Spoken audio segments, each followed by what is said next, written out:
Dua hal, pertama itu sebagai salah satu bentuk tidak punya rasa empati kepada kawan jurnalis Tempo yang sedang mendapatkan ancaman dan teror politik berupa pengiriman kepala babi.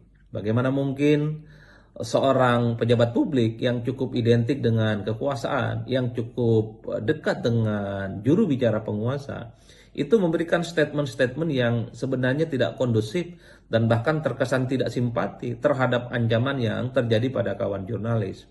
Betul bahwa Francisca ataupun Cica, seorang jurnalis Tempo, saat men-unboxing kiriman kepala babi itu terkesan bercanda dengan mengatakan butuh kiriman daging babi.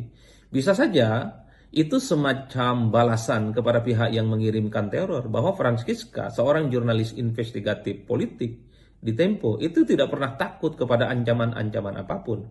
Kenapa cuma kepala babi? Dagingnya aja sekalian itu dikirimkan.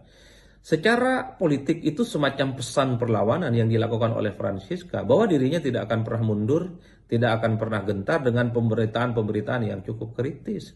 Itu adalah bentuk perlawanan yang mestinya tidak harus dianggap sebagai sebuah lelucon bagi seorang kepala kantor komunikasi kepresidenan dengan mengatakan kalau ada kiriman kepala babi sebaiknya dimasak saja. Itulah yang kemudian menimbulkan huru-hara.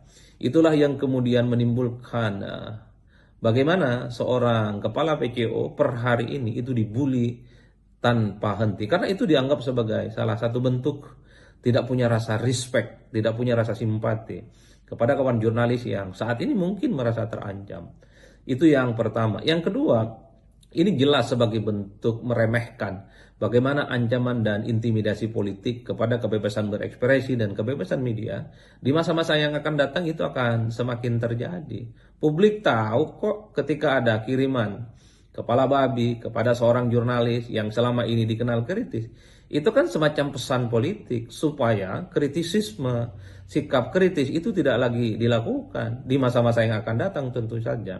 Teror semacam ini kan lazim terjadi sejak lama, terutama di zaman Orde Baru. Dan teror semacam itu bukan hanya kepala babi, bisa saja yang dikirimkan itu adalah ayam yang sudah meninggal, bisa saja telur busuk, ataupun misalnya tikus yang sudah mati dan seterusnya dan seterusnya.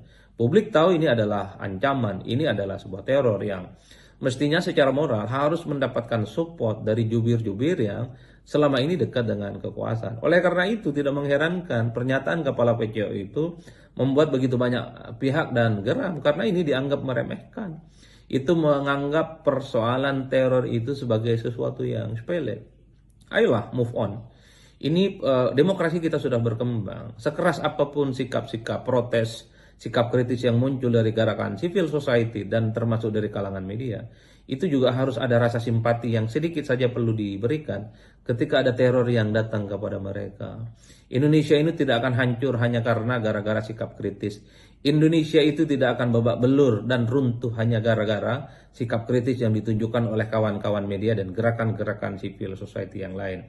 Mengkhawatirkan kalau seorang koordinator juru bicara kepresidenan menganggap persoalan teror itu adalah hal yang sepele, dianggap lelucon dan dianggap tidak penting dan hanya menjadi urusan mereka.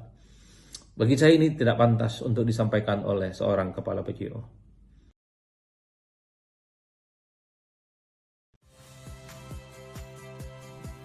Saya Yasir Neneama. Saksikan program-program Kompas TV melalui siaran digital, pay TV, dan media streaming lainnya. Kompas TV, independen,